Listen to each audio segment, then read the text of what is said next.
Welcome back to Conflicts of Interest. This is episode 559, and I'm the host of the show, Kyle Anzalone.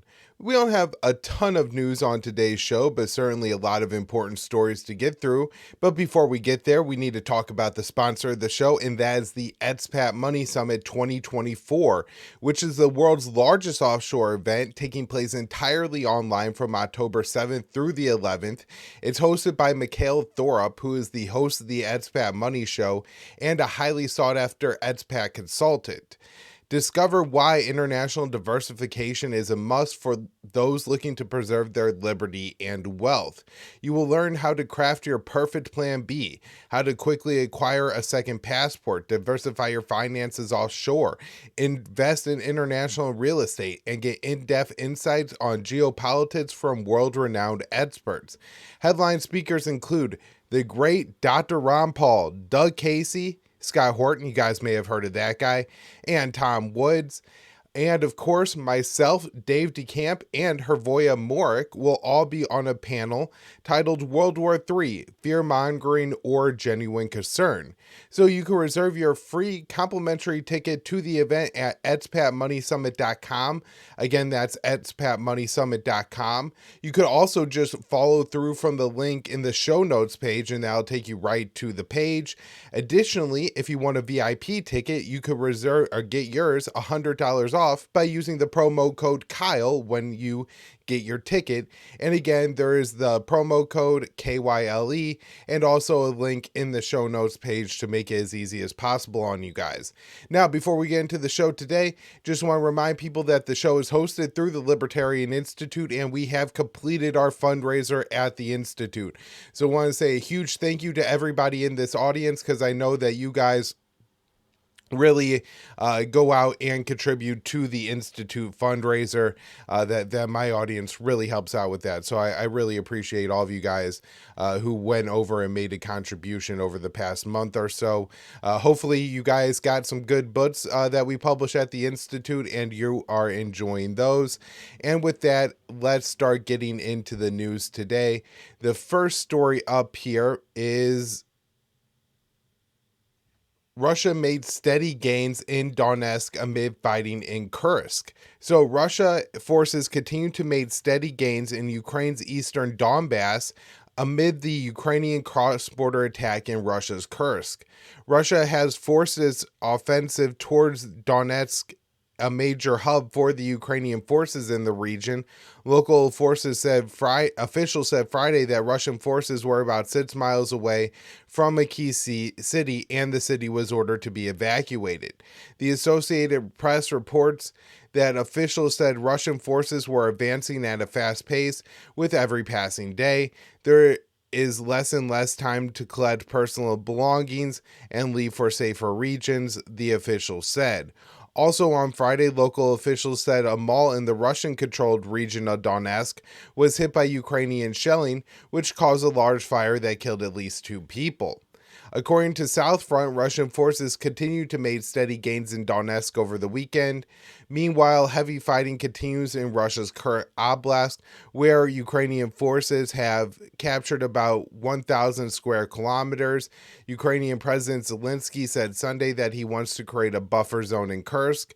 Zelensky said Ukraine's main objective was to destroy much Russian war potential as it could, in particular the creation of a buffer zone on the territory of the aggressor, our operation in the Kursk Oblast. So I guess what Zelensky is trying to now say is that his goal was to create a zone which Russia couldn't invade Ukraine from, because my understanding is Ukraine didn't destroy a whole lot of Russian military equipment when they invaded the Oblast. In fact, they met surprisingly little amount of any kind of military resistance from the Russians during those operations.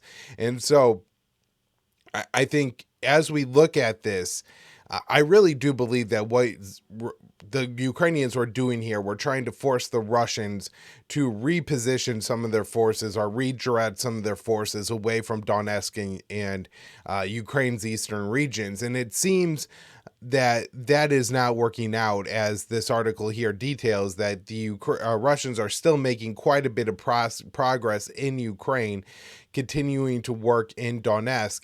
And I mean, I've been surprised at how long the Ukrainians have been able to hold such a substantial portion of Russian territory, but I have to imagine that Putin is working on some kind of way to expel the Ukrainian forces from the region, and we will see that in the coming weeks, but it's not unclear. Now, this is really interesting. Report: Ukraine's Kursk offensive derailed partial ceasefire talks.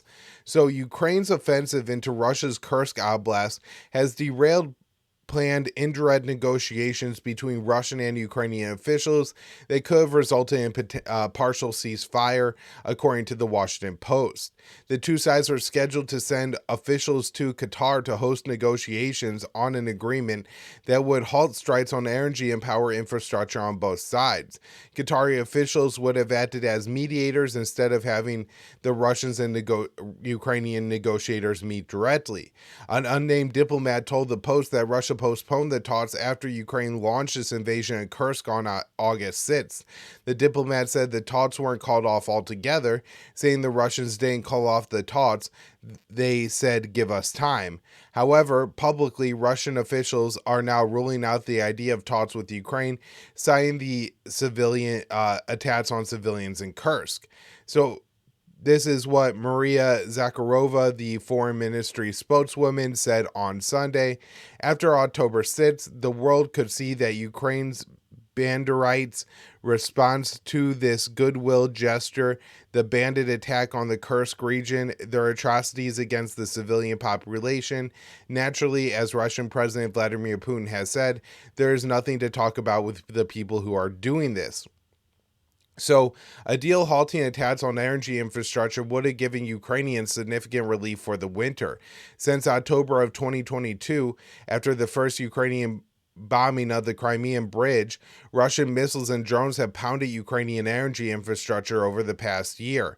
Ukraine started successfully targeting Russian oil refineries and other infrastructure with drone attacks. Russia and Ukraine have not engaged in any talks on a potential ceasefire since the early days of the invasion. A peace deal was on the table during negotiations in March and April of 2022, but diplomacy was discouraged by the U.S. and its allies, which promised to fund the Ukraine war effort. Despite Ukraine's incursion into the Kursk, derailing a limited ceasefire and risking a major escalation from Russia, the U.S. is supporting the invasion by allowing Ukraine to use U.S.-provided weapons. So, a few reasons why this is interesting. One is that there were some people who suggested that the reason that Ukraine launched this raid into Russia was to give themselves the best bargaining position possible for talks. That seemed really unlikely to me, that Putin would want to end this war from negotiating what I think would at least be a perceived position of weakness, if not actually negotiating from a slight position of weakness. And so that seemed unlikely for that reason. Also, it wasn't sustainable, where the Russians taking territory, particularly in the Donetsk and the south of Ukraine, are taking territory that it does seem like they will be able to hold, and this territory is essentially becoming part of Russia. I don't think anybody believes that Ukraine is going to hold Kursk and annex this region and make it part of Ukraine. And so if Ukraine isn't able to have the same longevity, the same hold over the territory as the Russians do, why would the Russians negotiate away Ukrainian territory to get their own territory back, which they are capable of recapturing? And so, on the diplomacy end, it never seemed like this was really something that was going to help the Ukrainians diplomatically. Now, on top of that, one of the things that the U.S. has been asking Ukraine not to do is to target Russian energy infrastructure. And so it seems like this particular deal would have worked out well for the Americans, because we would have had the Ukrainians stopped targeting Russian energy infrastructure, and the Russians stopped targeting Ukrainian energy infrastructure.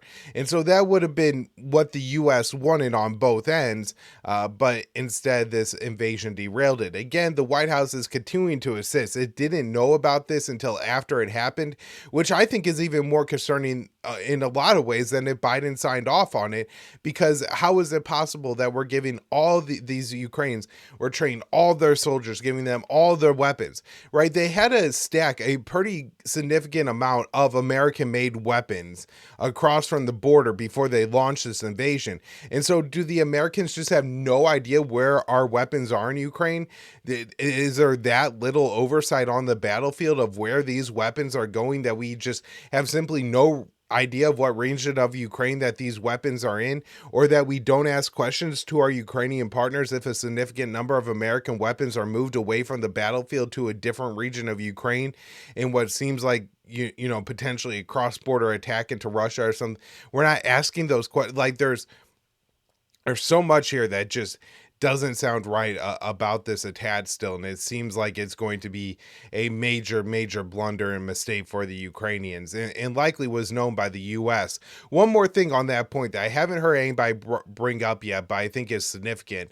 When it came to the summer counteroffensive in 2023, the Ukrainians relied heavily on their Western backers to plan those operations. The Western backers carry out all the war games for those operations, and so the idea that Ukraine didn't have Western support for those just seems so unlikely to me. All right, next up here. Israel strikes in Gaza kill 10-year-old quintuplets. So this one from Dave DeCamp at antiwar.com. Israeli strikes on Gaza on Sunday killed a total of 29 people, including 10-year-old quintuplets, the Associated Press reported. The quintuplets were alongside their mother and 18-month-old sibling in a strike that targeted their home in Deir al-Bala in central Gaza. An AP reporter counted the bodies at the Al-Aqsa Martyrs Hospital. So the children's grandfather told a reporter, the 6 children have become body parts. They were placed in a single bag. What did they do? Did they kill any of the Jews? Will this provide security to Israel? Israel has slaughtered children and babies throughout its 10-month-long genocidal war, including 3-day-old twins who were killed last week while their father was out getting their birth certificates. That same day, the State Department approved a $20 billion arms deal for Israel. So this will probably get Israel $40-50 billion in weapons, I suppose. Gaza's health ministry said Sunday that at least 40,099 Palestinians have been killed in Gaza since October 7th, which includes over 16,000 children. That total is considered a low estimate since it doesn't account for the estimated 10,000 people who are missing and presumed dead under the rubble. It is also unclear how many people who have died due to food and medicine shortages and the spread of disease caused by the Israeli siege and destruction of the civilian infrastructure. Not much to add on that story, but it's just absolutely horrific. All right, next up here, Hamas rejects new U.S. ceasefire proposal that includes Netanyahu's demands. So Hamas said on Sunday that it rejected a Gaza ceasefire proposal from the U.S. because it included demands from Israeli Prime Minister Benjamin Netanyahu that are meant to sabotage the chances of a deal. So Hamas said, after being briefed by the mediators about what happened in the last rounds of talks in Doha, we once again came to the conclusion that Netanyahu is still putting obstacles in the way of reaching an agreement and is setting new conditions and demands with the aim of undermining the mediators' efforts and prolonging the war. So the Palestinian group said the proposal does not include a permanent ceasefire or an Israeli withdrawal from the Strip. It also includes conditions for Israel to maintain control over the Nazarene Corridor, which is a strip of land that separates North and South Gaza Strip, and then also they want to keep control of the Philadelphia Corridor, which is the Gaza-Egypt border. Now, that Nazarene Corridor is a pretty thick stretch of land that passed through quite a bit of populated and, the areas of Gaza where the Palestinians actually live. So if they're going to hold on to the Nazarene corridor. That's a pretty significant seizure of the property of Gaza. So, before the renewed hostage negotiations started this past Thursday, Hamas said that it wanted to implement the ceasefire proposal that President Biden unveiled back in May. At the time, Biden claimed it was an Israeli proposal, but once Hamas agreed to the language in the proposal, Netanyahu began adding new conditions. Netanyahu on Sunday said that he wouldn't back down on his demands. He said, "I want to emphasize we are conducting negotiations and not he said, not give and take in Hebrew, or give and take, but not give and give."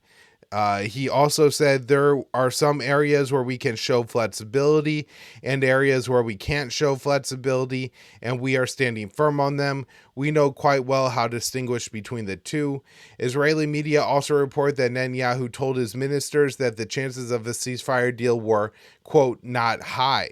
Secretary of State Antony Blinken arrived in Israel on Sunday to push for a ceasefire deal, but there are no signs that the U.S. will actually use the significant leverage it has over Israel to achieve one.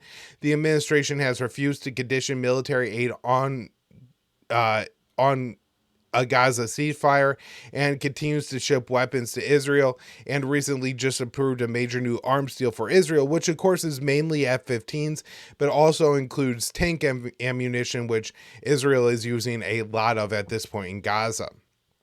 All right, next up here, U.S. threatens Iran with cataclysmic consequences if it strikes Israel. A U.S. official threatened Iran on Friday that would face cataclysmic consequences if it attacked Israel in response to the Israeli killing of Hamas's political chief Ismail Haniyeh in Tehran. A senior U.S. official told AFP that the U.S. would encourage the Iranians, and I know many are not, to move down the road because the consequences could be quite cataclysmic, particularly for Iran. The U.S. has vowed to defend Israel if it faces major attack from Iran and its allies, and has deployed more military assets to the region for that purpose. Israel is also expecting escalations from Hezbollah in response to the killing of Fareed Shakur, a Hezbollah commander who was targeted by an Israeli airstrike in Beirut on July 30th. Haniyeh was killed only a few hours later, early in the morning of July 31st. According to a report from the New York Times, Iran is expected to delay its reprisal attack to allow Gaza ceasefire negotiations to take place. The report said Israel believes that the attack is not imminent and will take place at a later date. The U.S. official also said an Iranian attack could impede Gaza ceasefire negotiations, which the official characterized as what we think is the best opportunity at a very comprehensive ceasefire and hostage release that we had in many months. So on Sunday, Hamas rejected the latest ceasefire proposal from the U.S. because it included Netanyahu's demands, like Palestinians not being able to return to their homes in the north. So, kind of no surprise here. I guess the interesting point is just the Iranians are continuing to delay their attack, and you do wonder if they will go ahead with that sometime in the coming weeks, or if they really are even serious about delaying it for months. Maybe they're waiting for the additional U.S. forces to leave the region. How long is the U.S. going to leave extra aircraft carriers and destroyers and things like that in the region before pulling them out? Just because we need to deploy them to other places in the world. All right, next up here, U.S. says is not discussing withdrawing from Iraq. Last article on today's show, this one from Day to Camp, August 14th, antiwar.com. The State Department on Wednesday said that at no point in recent talks with the Iraqi government has the U.S. discussed the idea of withdrawing U.S. troops from Iraq. The comments came in response to questions about the U.S. saying that the U.S. was planning to withdraw. An Iranian news agency reported this week that the U.S. and Iraq would announce plans for a withdrawal next month. The State Department spokesperson said that talks with the Iraqi government have been focused on transitioning U.S. involvement in Iraq from an international coalition to a bilateral security partnership, which would mean an open-ended U.S. military presence. The spokesman said, "At no point did we discuss the withdrawal of U.S. forces from Iraq, but we continue to discuss the transition to a what we would say bilateral security partnership. There are about 2,500 U.S. troops in Iraq as part of the U.S.-led anti-ISIS coalition known as Operation Inherent Resolve. Iraqi Prime Minister Mohammed Shia al-Sudani began calling for a withdrawal of the coalition at the end of 2023 after the U.S. began launching airstrikes against the Popular Mobilization Forces, a group of mainly Shia militias that are part of Iraq's security forces. Al-Sudani has said that Iraqi troops could handle ISIS remnants without the foreign coalition. In response to al-Sudani's calls, the U.S. began talks with Iraq on the future of the U.S.-led coalition, but in all statements released on the negotiations, the two sides left open the possibility of continued U.S. presence under a different name. The arrangement would not please PMF fighters, and the lack of progress towards a U.S. withdrawal could be the reason why rocket and drone attacks on U.S. bases in Iraq and Syria have restarted. A total of 12 U.S. troops and one American contractor were injured last week by attacks in Iraq and Syria. The State Department spokesperson's comments could end up provoking even more attacks since the Shia militias have been clear that they want to see the U.S. leave. Iraq's government has been under significant pressure to expel the U.S. since January of 2020, when a U.S. drone strike in Baghdad killed Iranian General Qasem Soleimani and PMF leader Abu Mahdi al-Muhandis.